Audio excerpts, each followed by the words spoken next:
Hola a todos, soy Daniel Lacalle y hoy vamos a hablar sobre el precio de la gasolina. En Estados Unidos, el debate sobre el precio de la gasolina es claramente un factor muy intenso en las discusiones políticas. Los miembros de distintos partidos se acusan de tener un precio de la gasolina más alto y que todo ello hace más difícil el affordability, la asequibilidad para los ciudadanos. El Partido Demócrata se presenta como el partido del affordability. Van a garantizar que los precios de la gasolina van a ser más bajos para los ciudadanos estadounidenses y estos líderes demócratas se presentan constantemente criticando al presidente Trump porque la gasolina está a $4,5 el galón de media en Estados Unidos. Sin embargo, lo que no dicen son varios factores de los que vamos a hablar dentro de un segundo. Factor número 1. La gasolina en Estados Unidos efectivamente ha subido, pero no está ni de lejos tan cara como estaba en la época en la que gobernaba Joe Biden con lo que llamaba el Bidenomics. Entre 2021 y 2024, el precio de la gasolina estaba por encima en media de lo que es hoy el precio medio de la gasolina en Estados Unidos. Superaba los $4,5 por galón y llegó a estar muy por encima en aquella época en la que el presidente Biden se vanagloriaba de llevar a cabo políticas para reducir la inflación. ¿Os acordáis del Inflation Reduction Act? La realidad es que en aquella época la inflación no solamente no se redujo, sino que continuó aumentando. ¿Por qué? Porque la inflación es acumulativa. Y claro, es verdad que el porcentaje anual se reducía, pero la tendencia era inequívoca, mucho más elevada que en el periodo anterior. Fíjate. En este gráfico cortesía de Fred podemos ver cuál era la tendencia del crecimiento de los precios, el aumento de los precios desde los años 70. Como vemos, es una tendencia moderada en la que ha habido muy pocos cambios y en la que en general se mantenían relativamente estables los precios. Las políticas de oferta llevadas a cabo tanto por el presidente Reagan como después copiadas por el presidente Clinton, no lo olvidemos, y llevadas por los dos presidentes Bush, lo que vimos fue que se buscaba el control de la inflación de una manera muy evidente. La inflación es siempre y en todo lugar un efecto monetario. ¿Y qué es lo que pasa? Que cuando los gobiernos se dedican a gastar, a imprimir dinero, a endeudarse cada vez más, entonces lo que hacen es que la pérdida del poder adquisitivo de la moneda, es decir, la inflación, se acelere. Fijaos la tendencia durante el Bidenomics. Bidenomics no solamente aumentó la inflación, sino que aumentó la tendencia interanual y llevó a que los alimentos, la vivienda, los elementos esenciales para la vida de los ciudadanos norteamericanos se disparasen de precio. Se disparasen de precio, además, muy por encima de lo que es el CPI, el IPC oficial. ¿Por qué? Porque el IPC lo que mide es una cesta de bienes y servicios, ¿de acuerdo? Bien. Otro factor esencial de aquella época con el señor Biden es este, que muestra la London School of Economics. Es que con el Build Back Better, con el Inflation Reduction Act, lo que hizo el señor Biden no fue reducir la inflación, sino lo que hizo fue aumentar la inflación para aquel porcentaje de los ciudadanos con ingresos más bajos. Es decir, la inflación para el 20% de la población con ingresos más bajos subió mucho más que la inflación para el 20% con los ingresos más altos. Ese gran diferencial de empobrecimiento de los ciudadanos se rompe cuando se paran las políticas mal llamadas de estímulo. Y es muy importante recordar todo esto porque en muchas ocasiones cuando nos hablan de políticas de estímulo pensamos que eso es algo positivo. Cuando se trata de gastar mucho más, aumentar la deuda, aumentar el gasto público, lo que se hace literalmente es empobrecer a todos los ciudadanos. Fíjate.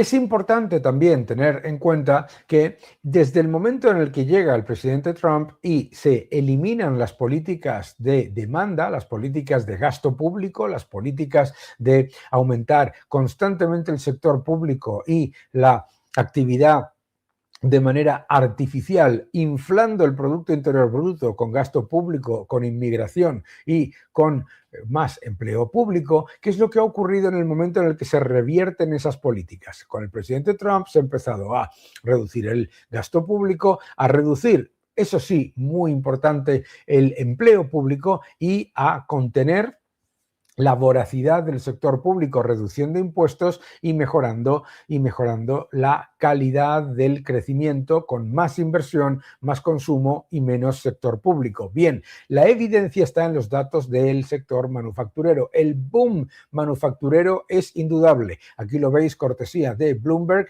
como ese boom manufacturero se está dando y se está dando de manera inequívoca. Está subiendo los pedidos, está subiendo la actividad y está mejorando de una manera muy importante, que está haciendo que vuelva la actividad manufacturera a un país que se veía condenado con las malas políticas a mantenerse en la segunda fila con respecto a China. Todo esto es relevante porque las políticas importan, las políticas importan. Muchas veces cuando hablamos sobre la política económica, pensamos que da exactamente igual bajar impuestos que subir el gasto público. No. Bajar impuestos es devolver dinero a los ciudadanos y a las empresas que lo han ganado. Y aumentar el gasto público es aumentar el riesgo de inflación a largo plazo. ¿Por qué? El gasto público es imprimir dinero.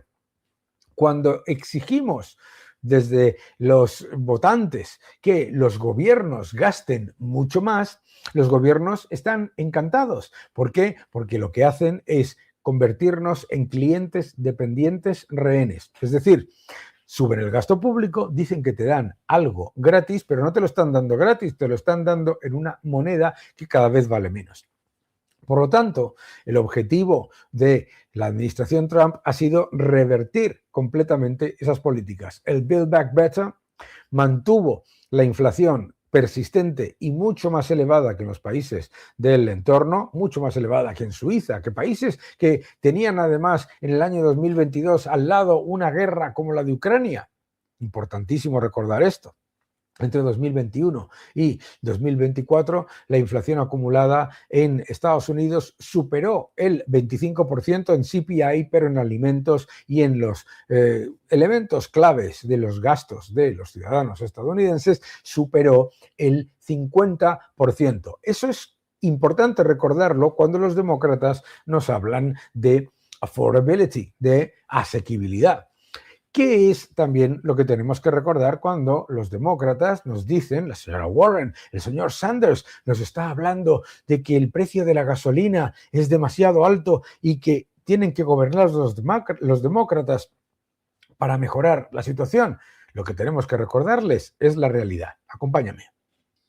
Y la realidad lo que demuestra es que en los estados donde gobiernan los demócratas la gasolina es muchísimo más cara. Cuando miramos los datos de gasolina, vemos con sorpresa que aquellos que se dicen como líderes de la asequibilidad, de la affordability, resulta que tienen precios de la gasolina mucho más elevados. El señor Gavin Newsom en California tiene una gasolina que supera los $6,15 por galón, de una media de todo Estados Unidos de 4,52. No podemos olvidar tampoco que en la media del año 2021 a 2024 del señor Biden, la gasolina estaba por encima de los $5. Es decir, sin guerra y beneficiándose, como se beneficiaba Estados Unidos, de un entorno en el que las dificultades de Europa y las dificultades de otros países le permitían a Estados Unidos mantener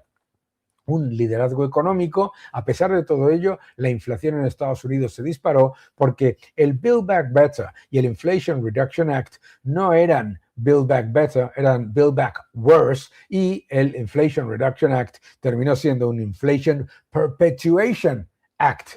muy importante recordar esto. ¿Por qué? Porque claro, cuando los demócratas nos hablan de affordability, de asequibilidad, hay que recordar que cuando miramos los 4 estados de Estados Unidos con la gasolina más cara, todos son estados en donde gobiernan los demócratas. De hecho, cuando miramos esos factores y esos riesgos, la realidad es que los demócratas siempre suben los precios de la gasolina y de los elementos básicos para los ciudadanos. ¿Por qué? Porque lo que empiezan a poner son gigantescos impuestos mal llamados medioambientales.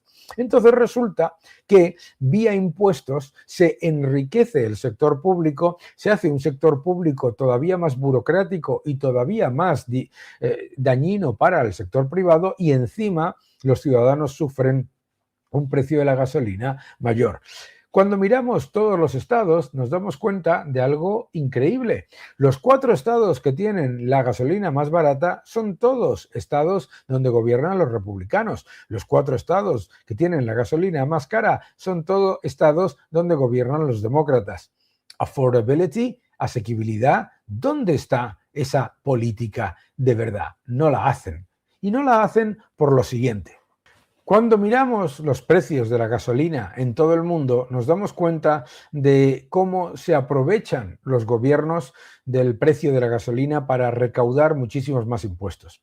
El propio señor Newsom y el propio señor Mamdani están ahora vanagloriándose de que han reducido el déficit gracias a su fantástica gestión. No, es gracias a que han recibido más impuestos por los bonus de Wall Street y de las compañías tecnológicas, y gracias a que han aumentado mucho los ingresos de los ciudadanos que están sufriendo con mayores precios de la gasolina. Lo que podemos ver en este gigantesco gráfico en el que se puede ver los precios de la gasolina en todo el entorno de los mayores países del mundo es lo siguiente. Resulta que los gobiernos están disparando sus ingresos con un porcentaje de impuestos en la gasolina absolutamente desproporcionado. Efectivamente, todos estos gobiernos socialistas, socialdemócratas, que siempre están hablando de los pobres, de asequibilidad y de affordability, lo que demuestran luego realmente es que lo que ocurre es lo contrario. Primero, que generan más inflación para los que menos tienen. Segundo, que disparan los impuestos para lucrarse con la inflación. La inflación es el impuesto de los pobres y los gobiernos más socialistas siempre quieren acaparar más ingresos de los ciudadanos de la clase media. Porque siempre dicen que van a subir los impuestos a los ricos, pero ese es el truco, porque lo que hacen después es muy sencillo. ¿De dónde hay mayor base para acaparar y crear un Estado todavía más grande y más burocrático? De la clase media. Es así de sencillo. Veréis, cuando los demócratas hablan sobre el precio de la gasolina, lo que no te dicen es que durante años lo que han querido hacer es poner los mismos impuestos que tienen en Europa para la gasolina. ¿Sabes cuál es el precio medio de la gasolina en los países europeos? Más de $8 por galón, con una gran diferencia. Los salarios medios de los ciudadanos de Europa son prácticamente menos de la mitad que en la media de Estados Unidos. Es más, ¿sabes cuál es el precio de la gasolina en China? En China, el precio de la gasolina, a pesar del control férreo del gobierno, es de más de $5,5 el galón. ¿Qué es lo que sabemos también? Que el salario medio de los chinos es prácticamente 5 veces inferior al de los estadounidenses. Es decir, a pesar de la guerra, a pesar de todos los riesgos que estamos viviendo cada día, la evidencia de la economía es que en Estados Unidos se está controlando al máximo que se puede el precio de la gasolina. Y también sabemos que, al contrario que en Europa o que en China, cuando empieza a bajar el precio del petróleo, entonces el precio de la gasolina en Estados Unidos baja muy rápidamente. Eso es importante recordarlo. ¿Por qué? Porque por el factor de los impuestos en los países europeos, la gasolina no baja cuando baja el precio del petróleo, prácticamente nada. ¿Por qué? Porque el porcentaje de impuestos es tan alto que hay algunos países, los mal llamados más socialdemócratas, los nórdicos, etcétera, en donde el porcentaje de impuestos en el precio de la gasolina es más del 60%, más del 60%. Por lo tanto, cuando escuchas a los demócratas hablar sobre la gasolina, sobre la asequibilidad y sobre políticas públicas, no olvides que lo que te están diciendo no concuerda con lo que dicen que hacen y sobre todo con lo que después hacen. La realidad es bien clara. Donde gobiernan, gasolina más cara. Y cuando gobiernan en otros países donde tienen el poder, ponen muchos más impuestos que en Estados Unidos. Todos estos factores son relevantes para tener en cuenta muchos elementos que nos pueden llevar a entender mejor cómo va la economía de Estados Unidos. Empecemos por entender que la economía de Estados Unidos está creciendo más del 2%, comparado con unas economías del resto de los países que se pueden comparar con Estados Unidos que están en estancamiento. Esto es importante recordarlo. Estados Unidos está creciendo mucho más que Japón, Reino Unido, Alemania, Francia, Italia, Canadá, todos los países con los que se compara. Esto es un elemento muy importante, pero hay que entender otro elemento clave, que es que Estados Unidos está creciendo más que esos países, pero reduciendo el gasto público y el empleo público. Importante. ¿Por qué? Porque en esos otros países el gasto público y el empleo público sigue aumentando y por lo tanto sigue generando mayores frenos al crecimiento económico productivo, a las empresas privadas y a todos los ciudadanos, porque cuanto más gasta el gobierno, más impuestos en el futuro. Al final, lo que gasta el gobierno no es un regalo. Lo que gasta el gobierno o son más impuestos en el futuro o más inflación o menor crecimiento. Esto es muy evidente. Y la evidencia es que cuando miramos las economías globales, las estimaciones del Fondo Monetario Internacional nos dicen que a pesar de la guerra, Estados Unidos es la economía que más crece de todas las economías desarrolladas. Mucha gente te dirá, sí, efectivamente, China crece también mucho, pero no puedes olvidar algo excepcionalmente importante. China crece mucho, pero la renta per cápita, lo que le llega a los ciudadanos de ese crecimiento es muy poco. El salario medio de los chinos es tan bajo que el consumo se mantiene completamente estancado y la realidad de su capacidad de compra es muy baja. ¡Dani!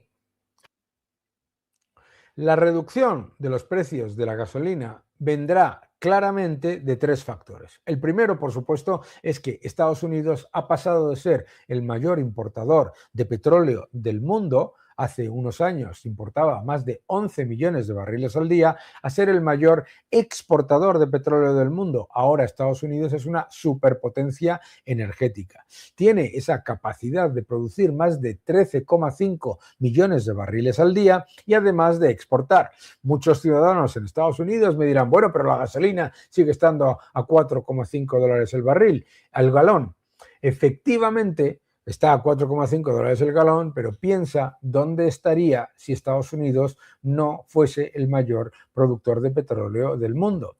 Mucha gente también dice, bueno, pero es que eso todo es por culpa de la guerra de Irán. Pero es que la guerra de Irán se hubiera dado en cualquier caso cuando, como dijo claramente el director general de la Agencia Internacional de la Energía Atómica, Irán tuviese la capacidad de hacer las 10 bombas atómicas que le daba la fortaleza de tener el uranio enriquecido para esa actividad militar. Eso no era algo que no iba a pasar, eso era algo que era inevitable. La Agencia Internacional de la Energía Atómica hizo 2 resoluciones contra Irán diciendo que era imposible que el programa nuclear de Irán fuese para uso civil. Es muy sencillo, para que lo entendáis.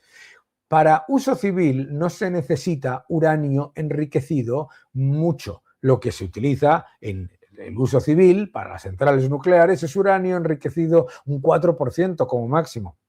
Cuando lo están enriqueciendo más del 50, del 60, lo que están haciendo es grado militar para tener el equivalente a 10 bombas atómicas. Pensar que eso no iba a saltar en una crisis global en algún momento, eso es obviamente como mínimo, pues digamos que ingenuo. Bien, pero una vez que sabemos todo esto, sabemos también que la subida de los precios de la gasolina es temporal. En el año 2022 le echaron la culpa de la guerra de Ucrania a la subida de los precios de la gasolina. Te voy a contar una cosa. ¿Sabes que en el año 2022 el precio del petróleo terminó por debajo de cuando estaba, del nivel al que estaba cuando empezó la guerra de Ucrania? ¿Sabes lo que pasa?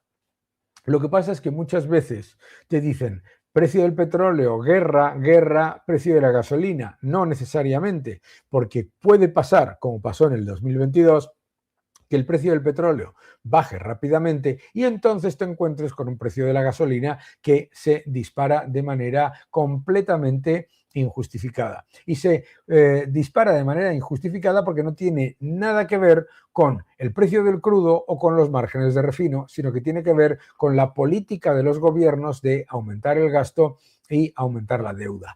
Esa parte es clave. Mucha gente afirma que la administración Trump también está aumentando la deuda, pero no podemos olvidar que el déficit se ha reducido en más del 50% con respecto a los niveles a los que los dejó el Partido Demócrata. Y claro, efectivamente, no se pasa de aumentar la deuda en casi 2 billones de dólares a simplemente reducirla de un día para otro, porque se toman medidas graduales.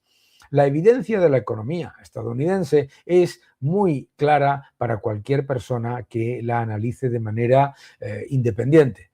La economía estadounidense está creciendo mucho más que los comparables de Japón, Canadá, Alemania, Francia, Reino Unido y todos los miembros del G7. No solamente está creciendo más, sino que el empleo está creciendo de manera más intensa sin tirar del aumento de empleo público. Y no solamente está creciendo más el empleo, y esta es la parte clave, sino que los salarios reales, es decir, salarios descontando la inflación, están creciendo más que los precios. Y esto es muy importante. Los salarios están creciendo más que los precios y la inmensa mayoría de los trabajadores están ganando poder adquisitivo. ¿Cómo se destruye una economía? Una economía se destruye cuando tienes todas las ventajas para ser un líder como es la de Estados Unidos y lo que se hace es, en vez de liderar desde el sector privado, se intenta aumentar constantemente el sector público, la inmigración y los impuestos. Los impuestos son un gran problema en todo el mundo. Hemos visto cómo la carga fiscal que reciben los salarios de las clases medias en los países de la OCDE se han disparado. En los países europeos los impuestos ya suponen solamente los impuestos al trabajo, los impuestos sobre la renta, suponen prácticamente el 45-50% de los ingresos de una persona. Esto es completamente intolerable. Tenemos que ser conscientes que una economía que intenta crecer aumentando el gasto público y disparando los impuestos es exactamente lo mismo que un atleta que intenta correr una maratón con 2 cubos puestos en sus pies. No tiene ningún sentido. La realidad es que la economía, como decía Winston Churchill, los impuestos funcionan como un grave problema cuando se trata de fortalecer la economía. Los impuestos, obviamente, hay que tener unos impuestos facilitadores para que haya servicios públicos. En eso estamos de acuerdo, pero mucho cuidado con aquellos que te están intentando vender servicios públicos y el engaño de los impuestos a los ricos. Escucharás a Bernie Sanders, a Elizabeth Warren decir lo siguiente: si le pones un impuesto del 5% a la riqueza de los multibillonarios, entonces se podrá pagar miles de dólares por cada familia, $12,000 para cada familia de estadounidense.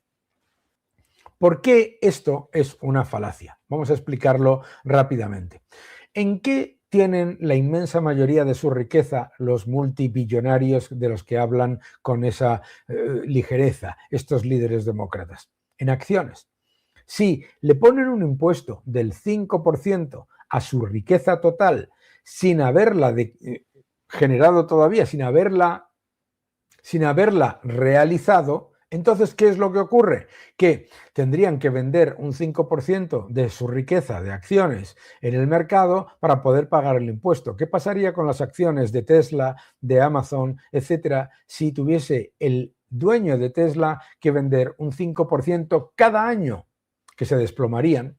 La riqueza o se crea o se destruye. No existe el concepto de la riqueza como pastel que nos intentan vender los líderes demócratas. La evidencia es que lo que hay que hacer es aumentar el crecimiento económico y la creación de riqueza, no quitándole el dinero a los que han tenido éxito, sino haciendo que los que tienen ahora una oportunidad tengan más probabilidad de tener éxito. Esa es la manera de hacerlo. En una economía potente, nadie debería dudar el hecho de que si lo que quieres es hacer más ricos a los pobres, no lo vas a conseguir haciendo más pobres a los ricos. Sin embargo, los demócratas lo que intentan hacer es convencerte de que la riqueza es una especie de tarta que hay que repartir, y eso no es así. Vuelvo a repetir, la riqueza o se crea o se destruye, y ellos lo que hacen es destruir la riqueza. Te hablan además de fortunas multibillonarias como injustas e injustificadas. Y sin embargo, lo que es realmente injustificado es que la fortuna personal del señor Bernie Sanders o la fortuna personal de la señora Warren se mida en millones y millones de dólares sin haber creado ni una sola empresa ni haber hecho ni un solo puesto de trabajo. Sin haber creado ni empresas ni puestos de trabajo, son millonarios. Es decir, es muchísimo más injusto el nivel de riqueza que tiene un político extractivo que el de cualquier persona que haya montado un negocio y tenga éxito. De hecho, las sociedades que tienen éxito no se dedican a intentar reducir y romper la riqueza de los que les ha ido bien, sino a utilizarlo como ejemplo para que mucha más gente tenga capacidad de llegar más lejos. Claro, muchos dirán, bueno, pero es que no es tan fácil hacerlo como lo hace Elon Musk. Nadie está dudando de ello, por supuesto. Claro que esos son personas que han llegado a la élite porque tienen ideas, empresas y proyectos que son absolutamente innovadores. Pero claro, míralo mirando hacia abajo. Si piensas, ¿qué es lo que le ocurriría a la economía cuando se introducen todos esos desincentivos para los que les ha ido muy bien? Significa que la inmensa mayoría de los ciudadanos ni siquiera lo intentarían, porque claro, si le van a quitar el 5% de su riqueza al que le ha ido bien, entonces luego estás abriendo la veda para quitarle su riqueza al que le ha ido bien con una pequeña tienda, con una pequeña empresa o con un pequeño negocio. El truco de la izquierda siempre es acudir a decir, no, solamente vamos a robar a estos pocos que son muy ricos. A ti no te vamos a robar. Pero cuando se abre la posibilidad de robarle a los que son muy ricos, se abre también la posibilidad a robarle a las clases medias. Ese es el truco. En realidad, es la manera de abrir la puerta al expolio. El expolio es el objetivo de estos líderes. ¿Por qué? Porque su objetivo no es el progreso. Se llaman progresistas, progressives, pero no buscan el progreso, lo que buscan es el control. ¿Por qué? Porque el progreso lo que hace es personas económicamente libres y que son individuos críticos y entonces no votan a la izquierda. Lo que necesitan son personas dependientes y una subclase que no pueda hacer otra cosa y que no pueda quejarse cuando el gobierno les obliga a hacer todavía más y recibir todavía menos. Este socialismo extractivo no busca el progreso, busca el control y busca crear clases dependientes rehenes. Es muy sencillo, es la mejor manera de perpetuarse en el poder. No se trata solamente de hablar de mejorar las condiciones de todos los ciudadanos, todos lo entendemos, pero la mejora de las condiciones de todos los ciudadanos viene de crear más crecimiento, que ese crecimiento le llegue a la mayoría de los ciudadanos y que ocurra como ocurre, que cuando te ponen como ejemplo a los países de Europa, resulta que la mayoría son más pobres que la inmensa mayoría de los estados de Estados Unidos en Producto Interior Bruto per cápita. Eso es un dato. Y de hecho, cuando te hablan de los maravillosos servicios públicos, si el país es más pobre que el estado más pobre de Estados Unidos en Producto Interior Bruto per cápita, resulta que esos maravillosos y supuestamente gratuitos servicios públicos no son gratuitos.